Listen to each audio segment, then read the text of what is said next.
അധ്യായം 3. ചേതൻ മേഘയുമായി തന്റെ മുറിക്ക് പുറത്തേക്ക് വന്നു. മേഘ, നീ എന്താ ലിൻഡ മാമിനെ തന്നെ തെരഞ്ഞെടുത്തത്? അവർ അത്ര മിടിക്കുകയാണോ? അവൻ ചോദിച്ചു. എന്താ സാർ അങ്ങനെ ചോദിച്ചത്? ഈ സ്കൂളിൽ പഠിക്കാത്ത എനിക്ക് വരെ അവരെ പറ്റി നന്നായി അറിയാലോ. അപ്പൊ ഇവിടെ പഠിപ്പിക്കുന്ന സാറിനൊന്നും അറിയില്ലേ? മേഘയ്ക്ക് സംശയം. അല്ല, അതല്ല, നിന്റെ അഭിപ്രായം ചോദിച്ചെന്നേ ഉള്ളൂ. അബദ്ധം പിടഞ്ഞത് പുറമേ കാണിക്കാതെ അവൻ മറുപടി നൽകി. സാർ, ലിൻഡ മാമിന് പുറത്ത് നല്ല പേരാണ്. ടീച്ചേഴ്സ് എലിജിബിലിറ്റി ടെസ്റ്റിലും അവർ ഏറെ മുന്നിലല്ലേ. പഠിക്കുന്നുണ്ടെങ്കിൽ അങ്ങനെ ഒരാളുടെ കീഴിൽ പഠിക്കണമെന്നായിരുന്നു എന്റെ ആഗ്രഹം. കൂടെ വന്ന എന്റെ ഗാർഡിയനും അതാ ഇഷ്ടം. പക്ഷേ അത് നടന്നില്ല. മേഘ സങ്കടത്തോടെ പറഞ്ഞു. ഗാർഡിയൻ വന്നിട്ടുണ്ടോ? എന്നിട്ടെവിടെ? ചേതൻ ചോദിച്ചു. താഴെ വെയിറ്റ് ചെയ്യുന്നുണ്ട്. ലിൻഡ മാമിന്റെ അടുത്ത് ചേരാൻ സാധിച്ചില്ലെന്നറിഞ്ഞാൽ അവർക്കായിരിക്കും കൂടുതൽ വിഷമാവാ. മേഘ പറഞ്ഞു. മേഘ, നീ ഒന്നുകൊണ്ടും വിഷമിക്കണ്ട. നിന്നെ ഞാനിവിടുത്തെ മികച്ച വിദ്യാർത്ഥിയാക്കി മാറ്റും. ഇതെന്റെ വാക്കാണ്. ചേതൻ ആത്മവിശ്വാസത്തോടെ പറഞ്ഞതും മേഘ ചെറുതായി പുഞ്ചിരിച്ചു. സാർ, ID കാർഡ് അത് മറന്നോ? പെട്ടെന്ന് അവൾ തിരിച്ച് ചേതന്റെ മുറിയിൽ ചെന്ന് ടേബിളിലുണ്ടായിരുന്ന ID കാർഡ് എടുത്തുകൊണ്ട് അവന്റെ അടുത്തേക്ക് ഓടി വന്നു. ഒരു നിമിഷം ചേതൻ പേടിച്ചു പോയി. എന്നെ സാറ് സെലക്ട് ചെയ്തെങ്കിൽ നമ്മൾ തമ്മിലൊരു ബ്ലഡ് കണക്ട് ഉണ്ടാക്കാൻ ഈ ID കാർഡ് വേണമെന്നല്ലേ ഇവിടുത്തെ നിയമം? സാറ് മറന്നായിരിക്കുമല്ലേ? മാജിക് അക്കാദമിയിൽ വിദ്യാർത്ഥികൾ അധ്യാപകരെ തെരഞ്ഞെടുത്തതിന് ശേഷം രണ്ടുപേരും ഓരോ തുള്ളി രക്തം കാർഡിലൊറ്റിച്ച് അവരുടെ ബന്ധം ദൃഢമാക്കാറുണ്ടെന്ന് അലക്സ് പറഞ്ഞത് അവൻ ഓർമ്മ വന്നു. Oh yes, ID card. ഞാൻ അതിലേക്ക് വരികയായിരുന്നു. അവൻ വേഗം കത്തിയെടുത്ത് വിരലിൽ ചെറുതായി വരഞ്ഞ് ഒരു തുള്ളി രക്തം ID കാർഡിലാക്കി. തൊട്ടു പിന്നാലെ മേഘയും ഒരു തുള്ളി രക്തം അതിലാക്കിയതോടെ ഔദ്യോഗികമായി അവർ ടീച്ചർ സ്റ്റുഡന്റ് ബന്ധം ഉറപ്പിച്ചു. ഇപ്പൊ ശരിക്കും നീ എന്റെ വിദ്യാർത്ഥിയായി. ഇനി ഇത് ആർക്കും മാറ്റാൻ സാധിക്കില്ല. ചേതൻ ചിരിച്ചു. മേഘ നന്ദിയോടെ അവനെ നോക്കി. ചേതന്റെ ഉള്ളിലുള്ള ജഗന് ഇതെല്ലാം പുതിയ അനുഭവങ്ങളായിരുന്നുവെങ്കിലും ഭൂമിയിലെ ജീവിതവും അച്ഛനിൽ നിന്ന് കിട്ടിയ ഉപദേശങ്ങളും അവന് എന്തും നേടാനുള്ള മനോധൈര്യം നൽകി. അന്ന് ലൈബ്രറിയിൽ വെച്ച് വേണമെങ്കിൽ അവന് മരിക്കാതെ രക്ഷപ്പെടാമായിരുന്നു. പക്ഷേ അച്ഛന് കൊടുത്ത വാക്ക് പാലിക്കാൻ സ്വന്തം ജീവൻ പോലും നഷ്ടപ്പെടുത്താൻ അവൻ തയ്യാറായി. ചേതൻ അതുപോലെ ആയിരുന്നില്ല.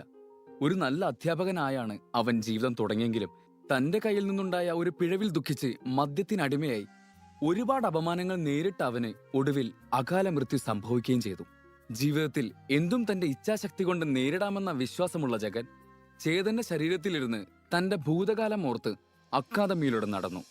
കുറച്ചു ദൂരം മുന്നോട്ട് പോയതും ക്യാൻറ്റീൻ എന്ന ഒരു ഡിജിറ്റൽ ബോർഡ് അവൻ കണ്ടു. എനിക്ക് നല്ല വിശപ്പുണ്ട്, നമുക്ക് വല്ലത് കഴിച്ചിട്ട് ക്ലാസ് തുടങ്ങാം. അവൻ മേഘയും കൂട്ടി ക്യാൻറ്റീൻ ലക്ഷ്യമാക്കി നീങ്ങി. മാജിക് സ്കൂൾ ക്യാൻറ്റീൻ വളരെ വലുതായിരുന്നു. ഭൂമിയിലെ തന്റെ ലൈബ്രറി ഇതിന്റെ പകുതി പോലുമില്ലെന്ന് അവൻ ചിന്തിച്ചു. അതേസമയം എഡ്വിനും അയാളുടെ 12 കുട്ടികളും അവിടെ ഉണ്ടായിരുന്നു. കുട്ടികളുമായി നർമ്മ സംഭാഷണത്തിലായിരുന്നു അയാൾ. ചേതനെ കണ്ടതും എഡ്വിന്റെ മുഖത്തെ ചിരി പെട്ടെന്ന് അപ്രത്യക്ഷമായി. ഓ, കെട്ടിയെടുത്തോ രാവിലെ തന്നെ? കൂടെ ഏതാ ഒരു പെൺകുട്ടി? അയാളുടെ മുഖം ചുളിഞ്ഞു. ചേതനും എഡ്വിനും ഒരു ദിവസമാണ് അവിടെ അധ്യാപകരായി ജോയിൻ ചെയ്തത്. അന്നു മുതൽ അവൻ അപമാനിക്കാൻ കിട്ടുന്ന അവസരങ്ങളൊന്നും എഡ്വിൻ പാഴാക്കിയിരുന്നില്ല. ചേതൻ മരിക്കാൻ പോലും കാരണക്കാരനായത് എഡ്വിനാണെന്ന് ചേതന്റെ ഉള്ളിലുള്ള ജഗൻ അറിയില്ല. മേഘയോട് കുശലം പറഞ്ഞുകൊണ്ട് ഭക്ഷണം കഴിക്കുന്ന ചേതനെ കാണെ എഡ്വിന് ദേഷ്യം അധികരിച്ചു. ആഹാ, ഇതാര് ചേതനോ? വെള്ളത്തിൽ വീണിട്ട് ഒന്നും പറ്റിയില്ലല്ലേ? അല്ലേൽ എന്തു പറ്റാൻ, പണ്ടേ ഫുൾ ടൈം വെള്ളത്തിലാണല്ലോ അല്ലേ? എഡ്വിൻ പരിഹാസത്തോടെ പറഞ്ഞു. ഒന്നും മനസ്സിലാവാതെ ആരവൻ എന്ന മട്ടിലിരിക്കുകയാണ് ചേതൻ. എന്താ ചേതൻ ഇങ്ങനെ മിഴിച്ചു നോക്കുന്നത്? എല്ലാം കൊണ്ടും നീ ഭാഗ്യവാനാ. പിള്ളേരാരും ഇല്ലാത്തോണ്ട് പഠിപ്പിച്ച് ബുദ്ധിമുട്ടുണ്ടല്ലോ. ഇപ്പൊ എന്റെ കാര്യം നോക്കിയേ, 12 സ്റ്റുഡൻസ് ഉണ്ട് എനിക്ക്. ഇട്ടിട്ട് പോകാൻ പറഞ്ഞാൽ പോലും അവര് പോകൂല. ചേതനെ കുത്തി സംസാരിച്ചുകൊണ്ട് എഡ്വിൻ ചിരിച്ചു. ഏതരവൻ? പരസ്പര ബന്ധമില്ലാതെ എന്തൊക്കെയോ പറയുന്നുണ്ടല്ലോ. അവനും അവന്റെ ഒരു 12 പിള്ളേരും. എന്നെ എന്തിന് ഇവനിങ്ങനെ കുത്തി സംസാരിക്കുന്നത്? ആകെ കിട്ടിയൊരു അഡ്മിഷനും ഇവൻ ഇല്ലാതാക്കോ? ചേതൻ ചിന്തിച്ചു. ആശങ്കയോടെ അവനെ തന്നെ നോക്കിക്കൊണ്ടിരുന്ന മേഘയെ ഒന്നുമില്ല എന്ന രീതിയിൽ ഒരു ചിരിയോടെ കണ്ണടച്ച് കാണിച്ചു. ചേതൻ മറുപടിയൊന്നും പറയാതെ ചിരിച്ചുകൊണ്ടിരിക്കുന്നത് കണ്ട എഡ്വിന് ദേഷ്യം വന്നു. എന്താ ചേതനൊരു ചിരി? ഇന്നലെ എലിജിബിലിറ്റി ടെസ്റ്റിൽ 0 മാർക്ക് വാങ്ങിച്ചപ്പോ ഈ മുഖം ഒന്ന് കാണണമായിരുന്നു. ഡിയർ സ്റ്റുഡൻസ്, അറിയില്ലേ, ഈ അക്കാദമിയുടെ ചരിത്രത്തിൽ തന്നെ ആദ്യമായി 0 മാർക്ക് വാങ്ങിയ ടീച്ചറാണത്. ഒന്ന് ബഹുമാനിച്ചേക്കേ. ഇതും പറഞ്ഞ് എഡ്വിൻ ഉറക്കെ പൊട്ടിച്ചിരിച്ചു. എന്ത് 0 മാർക്കോ?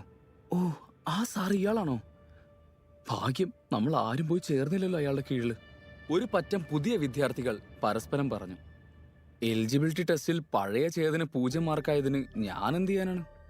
എല്ലാവരും തന്നെ ടാർഗറ്റ് ചെയ്യുന്നത് കണ്ട ചേതൻ ചിന്തിച്ചു. പക്ഷെ തോറ്റു കൊടുക്കാൻ പാടില്ല. ഇവന്റെ ഷോ ഇപ്പൊ തീർത്തു കൊടുത്തേക്കാം. എല്ലാവരും ചിരിച്ചു കഴിഞ്ഞു. ഇനി എനിക്ക് സംസാരിക്കാമോ? സ്റ്റൈലായി എഴുന്നേറ്റ് മേശയ്ക്ക് പുറത്തിരുന്ന് ശബ്ദമുയർത്തി ചേതൻ ചോദിച്ചു. എഡ്വിന്റെ ഭാവം പെട്ടെന്ന് മാറി. ഇനി എന്ത് സംസാരിക്കാൻ? നിന്നെപ്പറ്റി ഇവിടെ എല്ലാവർക്കും അറിയാം. അത്രയ്ക്ക് ഫേമസ് ആണല്ലോ. ഇനിയിപ്പോ ആർക്കെങ്കിലും നിന്നെ അറിയാത്തുണ്ടെങ്കിൽ നിന്റെ നേട്ടങ്ങളെ പറ്റി പറയാൻ ഞാനിവിടെ ഉണ്ടല്ലോ. അയാൾ അട്ടഹസിച്ചു. എന്നെക്കുറിച്ച് ഓർക്കാനും പറയാനും ഒരാളുണ്ടെന്ന് അറിഞ്ഞതിൽ സന്തോഷം. ശരിയാണ്, എലിജിബിലിറ്റി ടെസ്റ്റിൽ എനിക്ക് ലഭിച്ച മാർക്ക് 0 ആയിരിക്കാം. ചിലപ്പോ അതും കഴിഞ്ഞ് മൈനസ് മാർക്കിലേക്കും പോയിരിക്കാം. ഒരു കാര്യം താങ്കൾ ഓർക്കണം. ഈ അക്കാദമിയിലുള്ള ഒരു പ്രൊഫസറെ കുറിച്ച് മറ്റൊരു പ്രൊഫസറായ താങ്കൾ അപവാദം പറഞ്ഞ് പൊട്ടിച്ചിരിക്കുന്നു. ഇതാണോ താങ്കൾ സ്റ്റുഡൻസിനെ പഠിപ്പിക്കുന്ന മോറൽ വാല്യൂ? നന്നായിട്ടുണ്ട്, വളരെ നന്നായിട്ടുണ്ട്. ചേതൻ കൈകൾ ഉറക്കെ കൂട്ടിയടിച്ചു. എഡ്വിന്റെ മുഖത്ത് ദേഷ്യം ആളിക്കത്തി. എന്റെ മോറൽ വാല്യൂ ഒക്കെ അവിടെ നിൽക്കട്ടെ. ഞാൻ ഒരിക്കലും നിന്നെപ്പോലെ ഒരു വിദ്യാർത്ഥിയെ കൊലക്കി കൊടുത്തിട്ടില്ല. പിന്നെ നിന്റെ ഈ ചിരി, അത് അവസാനത്തെ അല്ലേ? നിന്നെപ്പോലൊരു അധ്യാപകനെ ഒരു വിദ്യാർത്ഥിയും തെരഞ്ഞെടുക്കില്ല. So today will be your last day mister loser sir. Edwin പരിഹസിച്ചു. വിദ്യാർത്ഥി മരിക്കാനോ? എന്റെ പൊന്നു ചേതൻ, ഇതിൽ കൂടുതൽ നീ എന്തെങ്കിലും ചെയ്തു വെച്ചിട്ടുണ്ടോ? ദൈവമേ, വേറെ ആരെയും കിട്ടിയില്ലേ എനിക്ക് പുനർജനിക്കാൻ? ചേതന്റെ ഉള്ളിലിരുന്ന് ജഗൻ നെടുവീർപ്പിട്ടു. അതുവരെ സന്തോഷത്തോടെ ഇരുന്ന മേഘയുടെ കണ്ണുകളിലും അതേ ഞെട്ടൽ കാണാമായിരുന്നു. ചേതന്റെ കീഴിൽ ചേരാൻ വന്ന വിദ്യാർത്ഥിയാണ് മേഘ എന്ന് മനസ്സിലാക്കി അവളെ പിന്തിരിപ്പിക്കാൻ എഡ്വിൻ മനഃപൂർവ്വം പ്രയോഗിച്ച തന്ത്രമാണിതെന്ന് അയാളുടെ കണ്ണുകൾ സൂചിപ്പിച്ചിരുന്നു. കുട്ടി, നീ അവന്റെ കീഴിൽ അഡ്മിഷനായി വന്ന വിദ്യാർത്ഥിയാണെന്ന് തോന്നുന്നു. നിന്റെ അസാമാന്യ ധൈര്യത്തിന് എല്ലാ ആശംസകളും. എഡ്വിൻ മേഘയോട് സംസാരിച്ചുകൊണ്ടിരിക്കെ പുറകിൽ നിന്നൊരു വൃദ്ധന്റെ ശബ്ദം കേട്ടതും എല്ലാവരും തിരിഞ്ഞു നോക്കി. ഞാനിതിന് സമ്മതിക്കില്ല. മേഘ ഇയാളുടെ കീഴിൽ പരിശീലിക്കുന്നത് എനിക്ക് ഇഷ്ടമല്ല. മേഘയുടെ ഗാർഡിയനായിരുന്ന ശിവയായിരുന്നു അത്.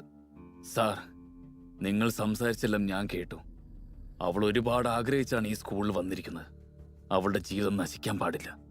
സാർ പ്ലീസ്, അവളെ വിട്ടേക്ക്. അവൾക്കൊരു തെറ്റുപറ്റിയതായി കരുതിയാൽ മതി. ചേതന്റെ മുന്നിൽ കൈകൂപ്പി അയാൾ അപേക്ഷിച്ചു. ശിവാങ്കിൾ പ്ലീസ്, ഈ സ്കൂളിലെ പ്രൊഫസർമാർ വിദ്യാർത്ഥികളെ തെരഞ്ഞെടുക്കുന്നത് നിർത്തിവെച്ചിട്ടും ഞാൻ കരഞ്ഞു പറഞ്ഞപ്പോ സാർ എന്നെ സെലക്ട് ചെയ്തു. അതുകൊണ്ട് സാർ മോശപ്പെട്ട ആളാണെന്ന് തോന്നുന്നില്ല. മേഘ നിഷ്കളങ്കമായി തന്റെ ഗാർഡിയനോട് പറഞ്ഞു. എന്താ നീ പറഞ്ഞത്? പ്രൊഫസർമാർ വിദ്യാർത്ഥികളെ ചേർക്കുന്നില്ലെന്നോ? ആര്? ഇവനാണോ അങ്ങനെ പറഞ്ഞത്? അതെല്ലാം നുണയാണ്. നിന്നെ പറ്റിച്ചതാണ് ഇവൻ. എഡ്വിൻ പൊട്ടിച്ചിരിച്ചുകൊണ്ട് പറഞ്ഞു. അത് കേട്ടതും മേഘയുടെ മുഖം മാറി. അവൾ ദയനീയമായി ചേതന്റെ മുഖത്തേക്ക് നോക്കി. അവനൊന്നും മിണ്ടാതെ തല കുനിച്ചു നിന്നു. സോറി മോളെ, എനിക്ക് വേറെ വഴിയില്ലായിരുന്നു, അവൻ മനസ്സിൽ പറഞ്ഞു. കണ്ടോ, ഒരു പ്രൊഫസർ കള്ളം പറഞ്ഞാണ് കുട്ടികളെ ചേർക്കുന്നത്. ഇപ്പൊ സമാധാനായില്ലേ മേഘ? മതി, ഇങ്ങനെ ഒരുത്തന്റെ കീഴിൽ നീ പഠിക്കണ്ട. ഇവിടെ വാ. അതും പറഞ്ഞ് അയാൾ അവളുടെ കൈ പിടിച്ചു വലിച്ചു.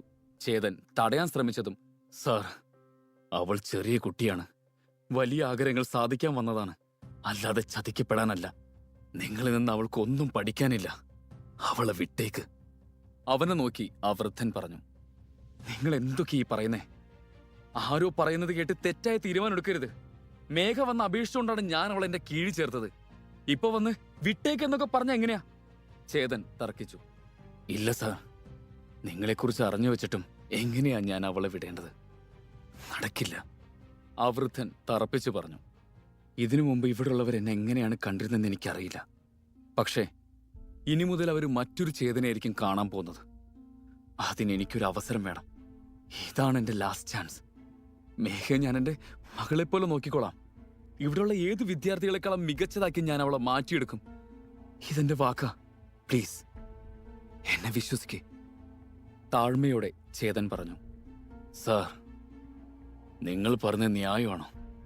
നിങ്ങൾ ആരാണെന്ന് തെളിയിക്കാൻ ഈ കൊച്ചു പെൺകുട്ടിയുടെ ജീവിതമാണ് കിട്ടിയത്. നിങ്ങൾ എന്തൊക്കെ പറഞ്ഞാലും ഞാനത് സമ്മതിച്ചു തരില്ല. അയാൾ തന്റെ തീരുമാനത്തിൽ ഉറച്ചു നിന്നു. ഈ കിളവനെ കൊണ്ട് വല്ലാത്ത കഷ്ടമായല്ലോ. ഇതിൽ കൂടുതൽ ഇയാളെ സംസാരിക്കാൻ വിട്ടാ ഇവളും കയ്യിന്ന് പോവും. പിന്നെ ഞാനും ഇവിടുന്ന് പോവേണ്ടി വരും. ചേതൻ മനസ്സിൽ ചിന്തിച്ചു. നിങ്ങൾ എന്തൊക്കെ പറഞ്ഞാലും മേഘ എന്റെ വിദ്യാർത്ഥിയാണ്. അതിനൊരു മാറ്റമില്ല. ഒരു വട്ടം ഒരു വിദ്യാർത്ഥി അധ്യാപകനെ തെരഞ്ഞെടുത്ത പിന്നെ മാറ്റാൻ സാധിക്കില്ല. ഞാനങ്ങനെ വിട്ടാലും മറ്റൊരു പ്രൊഫസറും അവൾ ഇവിടെ ചേർക്കില്ല. ചേതൻ അവരോട് പറഞ്ഞു. വീണ്ടും എന്റെ മുമ്പിൽ പറ്റിക്കപ്പെടണ്ട. അവൻ പറയുന്നത് നുണയാണ്. അവനെ വിട്ടിട്ട് വരാൻ പറയേ. നിങ്ങളുടെ മകളെ ഞാൻ ചേർത്തോളാം. അതുവരെ ഉണ്ടായിരുന്ന അവരുടെ തർക്കം ആസ്വദിക്കുകയായിരുന്ന എഡ്വിൻ ഗാർഡിയനോടായി പറഞ്ഞു. എങ്ങനെയാണ് നിങ്ങളോട് നന്ദി പറയേണ്ടത് എനിക്കറിയില്ല സാർ. മേഘ ഇനി നിങ്ങളുടെ സ്റ്റുഡന്റാണ്. അവളുടെ ഭാവി സാറ് സംരക്ഷിക്കണം. നന്ദിയോടെ ആ വൃദ്ധൻ പറഞ്ഞു. എന്തു ചെയ്യണമെന്നറിയാതെ മേഘ മൗനമായി തലകുനിച്ചു നിന്നു. തന്റെ ആകെയുള്ള പിടിവള്ളിയും നഷ്ടപ്പെടാൻ കാരണമായ എഡ്വിനെ ചേതൻ ദേഷ്യത്തോടെ തുറച്ചു നോക്കി. സാറിന് നാണൂലേ? എന്റെ വിദ്യാർത്ഥിയെ തട്ടിയെടുക്കാൻ താൻ കളിച്ച നാടകം കൊള്ളാം. ഇങ്ങനെ തന്നെയാണോ താൻ തന്റെ 12 വിദ്യാർത്ഥികളും ചേർത്തത്? എഡ്വിന്റെ അഭിമാനത്തിന് ക്ഷതമേൽക്കുന്ന വിധത്തിൽ ചേതൻ സംസാരിക്കാൻ തുടങ്ങി. എഡ്വിൻ പല്ല് കടിച്ചുകൊണ്ട് ചേതനെ നോക്കി. ഡാ, അനാവശ്യം പറയരുത്. നിന്റെ വിദ്യാർത്ഥിയെ തട്ടിയെടുക്കാൻ മാത്രം വിദ്യാർത്ഥികളില്ലാതെ ഇരിക്കുവല്ല ഞാൻ. എന്റെ എലിജിബിലിറ്റി പെർഫോമൻസ് കണ്ടു വന്നവരാണ് ഇവരെല്ലാം. മനസ്സിലായോ? അയാൾ കടുപ്പത്തോടെ ചോദിച്ചു. നീ ആദ്യം നിന്റെ കഴിവെല്ലാവരുടെ മുന്നിൽ തെളിയിക്കേ. എങ്കിൽ ഞാൻ സമ്മതിക്കാം. അല്ലാതെ ഒരു പാവം പെൺകുട്ടിയെ ചീറ്റ് ചെയ്ത് നിന്റെ കൂടെ ചേർക്കാൻ ശ്രമിക്കുകയല്ല വേണ്ടത്. ലാഘവത്തോടെയുള്ള ചേതന്റെ സംസാരം എഡ്വിനെ ഞെട്ടിച്ചു. കഴിവ് തെളിയിക്കാനോ? ഇന്നലെ കിട്ടിയൊന്നും പോരെ നിനക്ക്? ശരി, നിനക്ക് വീണ്ടും എന്റെ കഴിവ് കാണാം. അത്രയല്ലേ ഉള്ളൂ. നിന്റെ കൂടെ മത്സരിച്ച് എന്റെ കഴിവ് തെളിയിക്കാൻ ഞാൻ തയ്യാറാണ്. നീയോ? വെല്ലുവിളിയോടെ എഡ്വിൻ ചോദിച്ചു. അയ്യോ, ഇത്ര പെട്ടെന്ന് അവൻ വെല്ലുവിളി സ്വീകരിച്ചു. ഇനിയിപ്പോ എന്ത് ചെയ്യും? എന്റെ ശരീരത്തിലാണെങ്കിൽ മാന്ത്രിക ശക്തികളൊന്നുമില്ല. വെറുതെ ഡയലോഗ് അടിക്കണ്ടായിരുന്നു. ഇവന്റെ പക്കൽ എത്ര ശക്തി ഉണ്ടെന്ന് അറിയില്ലല്ലോ. ആവശ്യമില്ലാതെ ഇവനെ കയറി ചൊറഞ്ഞ് മേഘയും കയ്യെന്ന് പോകുന്നാ തോന്നുന്നേ. എങ്ങനെയാണിതൊന്ന് പരിഹരിക്കുന്നത്? ചേതൻ ചിന്തിച്ചു. എങ്കിലും വെല്ലുവിളി കേട്ട് പിന്മാറാൻ അവൻ ഒരുക്കമല്ലായിരുന്നു. മരിച്ച് പുനർജനിച്ചവനാണ് ഞാൻ. അതിനേക്കാൾ വരില്ലല്ലോ മറ്റൊന്നും.